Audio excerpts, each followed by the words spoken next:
Well, it's that time again. We're here at City Hall. Joining me is City Councillor Bridget Mearns. We're going to talk about what went on in the City Council meeting this week.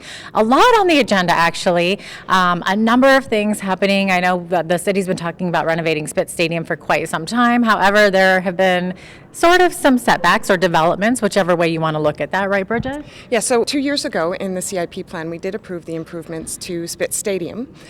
Those improvements went out to an RFQ and came back too high. So what we're doing is rescoping it.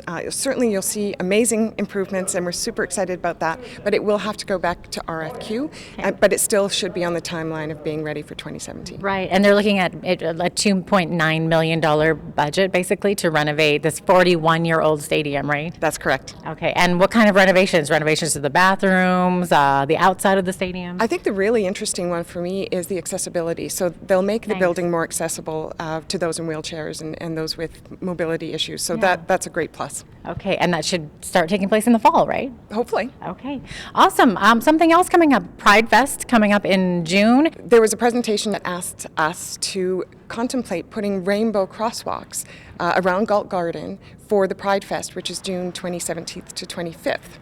It is a biodegradable, toxin-free paint that will slowly fade over about a month. So we approve that. So look to see these colorful rainbows on our street in June. That sounds like a lot of fun. And it's just a reminder, basically? Well, it's really nice, yes, to remind about the Pride Festival, but it's also a real demonstration of how we celebrate and we're inclusive of everybody in our community. Excellent. Awesome. Something else this city also finds important is upkeeping historic buildings. Absolutely. We actually, by the time the whole process is through, we'll have 21 historic buildings in the city of Lethbridge, and from what I understand, Calgary only has 23. Wow. So we're doing really well.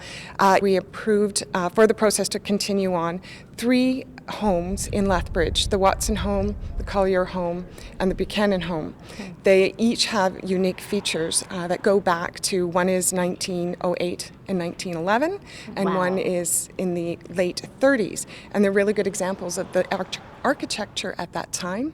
What's wonderful is how amazing and how well preserved these homes are, which is such a treat to see, and it's so important to our community that we reserve this type of history, or preserve this type of history.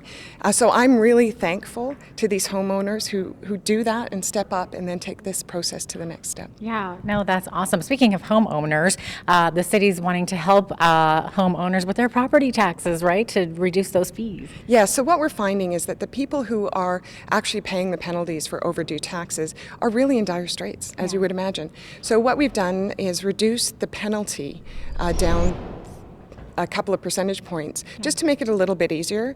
We don't want to penalize people who are already having a really difficult time. Exactly. So I think this is a really great thing that we've done. That's fantastic. Thank you so much, Bridget, for joining us here. You can catch live City Council meetings every other Monday right here on Shaw TV.